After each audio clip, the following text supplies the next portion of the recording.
Alors aujourd'hui, si vous regardez cette vidéo, c'est que vous aussi, vous habitez sur Cavaillon. Et si vous habitez sur Cavaillon, vous savez que la ville a quand même pas mal de problèmes. Alors moi, j'ai un père qui habite dans la région et qui avant habitait sur la colline Saint-Jacques. Et ce qu'il raconte, c'est que avant, à l'époque un petit peu du melon, eh bien la ville n'était pas du tout comme aujourd'hui, dans le sens qu'il y avait beaucoup plus d'activités, beaucoup plus d'énergie, beaucoup plus de gens. Il y avait bien plus de commerces locaux qui arrivaient non seulement à vivre, mais gagnaient pas mal d'argent dans notre belle ville. Et pourtant, moi, depuis même que je suis né, Cavaillon, ça n'a jamais eu trop cet air. Et aujourd'hui, pas mal de fois, pas mal de soirs, c'est une ville fantôme. Et le ressenti général, c'est que les gens sont pas satisfaits de Cavaillon. Et surtout, Cavaillon, c'était mieux qu'avant. Ce qui veut dire que dans les dernières années, son état fait vraiment que s'empirer. Et avant de parler de la solution, j'aimerais vous renvoyer un petit peu à cette histoire du Cavaillon d'avant qui était rayonnant et plein d'énergie, et tirer la comparaison avec une autre ville qui était du coup l'Isle-sur-Sorgue. Alors moi, j'ai jamais trop vécu cette période, donc je peux pas vraiment témoigner de moi-même, mais de ce que me raconte du coup mon père qui habitait ici. Il est une époque où l'Isle-sur-Sorgue, c'était pas du tout comme aujourd'hui. Avant, c'était une ville qui était beaucoup moins bien vue que maintenant, et la comparaison qu'on m'a tirée, c'est que le l'Isle-sur-Sorgue d'avant, c'était le Cavaillon de maintenant, et le Cavaillon d'avant, c'est le l'Isle-sur-Sorgue de maintenant. Et voir ces évolutions des deux villes vraiment dans des sens opposés, je pense que ça démontre un des gros problèmes, une des grosses causes de tout ça, que je vais passer en revue tout de suite. Et globalement, la cause, elle vient de deux choses, l'argent et surtout la gestion aujourd'hui de la ville. Et ici, je sais pas si vous le savez, mais tous les ans, la ville de Cavaillon reçoit environ 55 millions d'euros de fonds. Et je pense que globalement, on peut tous se mettre d'accord qu'on n'a pas spécialement le retour sur investissement auquel on penserait.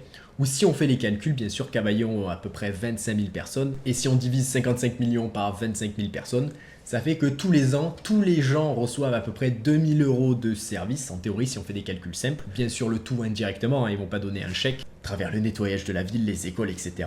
Et donc, globalement, si tu es une famille de 3 ou d'une famille de 4, par exemple, ça voudrait dire que la mairie de Cavaillon gère l'équivalent de 8000 euros pour cette famille de 4. Et généralement, si vous êtes une famille de 4 qui habite à Cavaillon, je pense pas que vous ayez l'impression de recevoir du coup tout cet argent en service en retour. Et ça, c'est un problème qui est pas commun que à Cavaillon. Et ça, c'est pas un problème qui est juste spécifique à Cavaillon. C'est un problème plus général en France, qui est que les politiciens semblent plus être trop au service du peuple. Et généralement, ils sont tellement déconnectés des problèmes des habitants qu'en fait, ils gèrent l'argent n'importe comment. Ou certes, ils dépensent beaucoup d'argent pour nous, mais ils le font de façon tellement incorrecte que finalement, en fait, on reçoit presque aucun de ces services. Alors ici, je tiens à dire qu'il y a beaucoup de choses à dire, beaucoup de dépenses, etc. Je passerai en revue le tout du coup dans une prochaine vidéo, je ne veux pas trop m'attarder sur ça.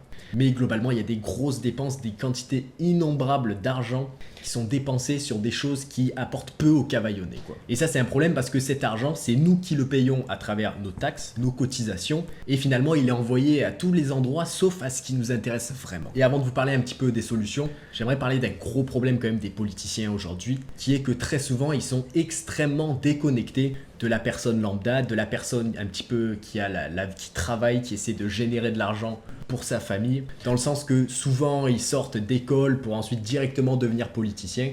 Politiciens, généralement, ils vivent quand même très bien leur vie, ils sont bien payés. Et quand tu gagnes autant, c'est dur de vraiment se projeter en tant que personne qui a du mal à finir les fins de mois, qui cherche du travail, qui essaie d'ouvrir sa boutique à Cavaillon, tout ça pour voir de l'argent qui disparaît tous les mois puisqu'il n'y a juste pas de clients. Et je pense que ça, c'est un problème. Et je pense que c'est aussi quelque chose que moi, je peux apporter. Parce qu'aujourd'hui, en fait, je suis entrepreneur. Du coup, j'ai toujours un petit peu habité dans la zone. Et voilà, j'ai lancé mon truc. Maintenant, j'ai pas mal galéré, pas mal souffert. J'ai pas mal... certains moments, je savais pas trop comment j'allais me payer. Beaucoup travaillé sans rien gagner. Enfin, globalement, j'ai vécu pas mal l'insécurité. Et maintenant, j'ai réussi un petit peu à passer le cap où j'ai une entreprise, du coup, maintenant qui fonctionne. Je paye une quantité considérable de taxes. Et donc voilà, les problèmes de la vie active aujourd'hui, je dirais que je les connais. Et surtout, je les connais bien mieux que les politiciens qui n'ont jamais vraiment apporté beaucoup d'argent, on va dire, à la société. Ou même contribuant en termes de taxes. Souvent, ils contribuent juste en recevant les salaires. Et donc aujourd'hui, nous vient la question de, en fait, comment résoudre tout ça. Et très honnêtement, c'est une question compliquée dans le sens que notre ville a un petit peu été envoyée dans la pente descendante depuis des années. Et comme un petit peu un effet boule de neige, aujourd'hui la boule de neige est très grosse et donc il faut faire des décisions drastiques. Il faut repenser le fonctionnement de tout et surtout il faut arrêter de continuer les mêmes trucs année sur année où il n'y a rien qui change et tout devient de pire en pire à chaque fois, quoi. Et ça, c'est vraiment quelque chose que j'aimerais arrêter vu que bon, la ville de Cavaillon, malgré tout, c'est là où j'ai à peu près grandi et je pense que beaucoup de vous aussi tenez à cette ville. Il y a des bons aspects, hein. On a des très belles vues, la colline Saint-Jacques, etc. Mais malheureusement, à cause de tous les autres problèmes, on oublie un petit peu les bonnes choses de la ville.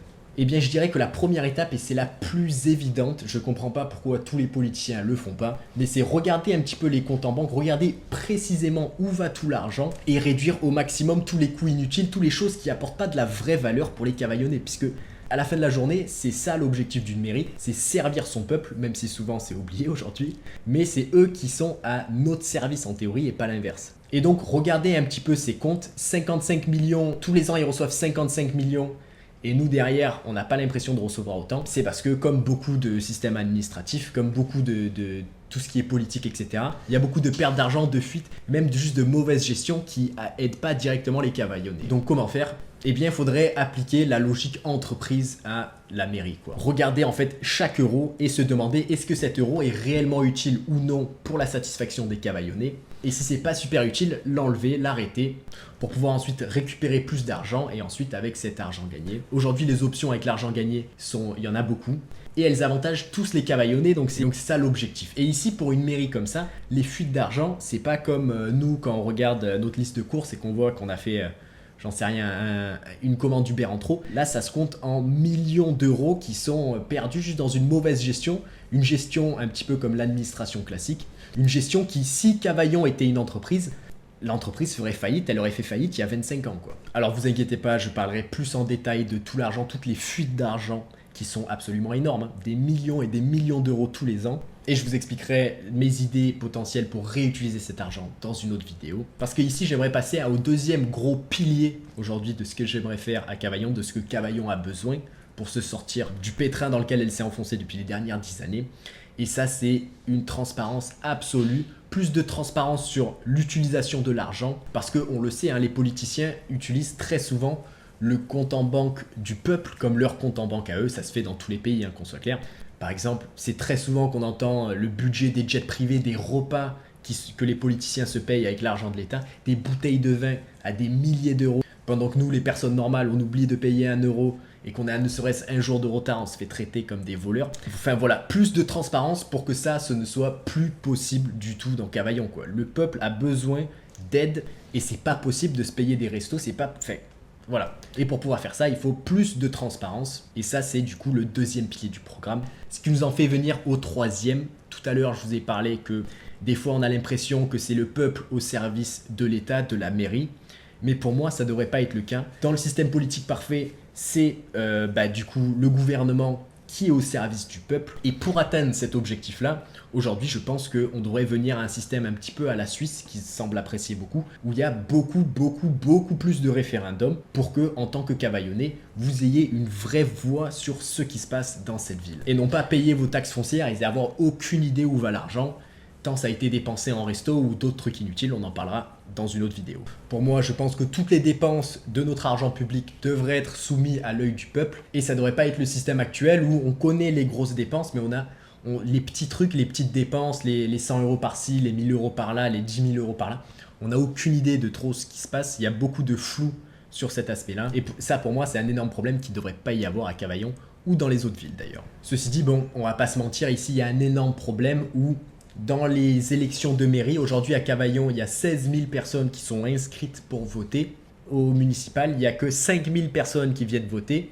Et donc en gros, si vous voulez que ces idées, si vous voulez qu'il y ait un vrai changement aujourd'hui dans la ville de Cavaillon, il faut plus s'impliquer, il faut aller voter, sinon encore une fois, ça va pas marcher. Si vous voulez suivre un petit peu les nouvelles vidéos et surtout les évolutions dans le programme, parce que mon programme pour le moment, et les évolutions dans le programme et plus d'aspects spécifiques autour de la ville de Cavaillon, ce que je vais vous demander, c'est quelque chose d'un petit peu différent, c'est d'aller sur le lien directement en dessous et de mettre votre email. Et comme ça, toutes les semaines, vous pouvez le lire ou non, mais je vous envoie un petit email où je vous tiens informé à propos de la ville. Et surtout, comment l'améliorer, puisque comme moi, j'imagine que vous aimez malgré tout cette ville. Et si vous êtes propriétaire d'une maison ou d'un bien immobilier, sachez qu'il y a aussi toute une partie du programme qui va être axée sur augmenter le prix de l'immobilier à Cavaillon. Puisque pour moi, un peuple cavaillonnais satisfait, c'est un peuple cavaillonnais qui gagne plus d'argent. Je vais aussi vous demander de liker la vidéo, possiblement de vous abonner, puisque sans ça, ma vidéo n'ira nulle part. Et du coup, dans 1 an, quand il y a les élections, le cycle va encore une fois se répéter et Cavaillon dans 5 ans sera encore plus dans le pétrin.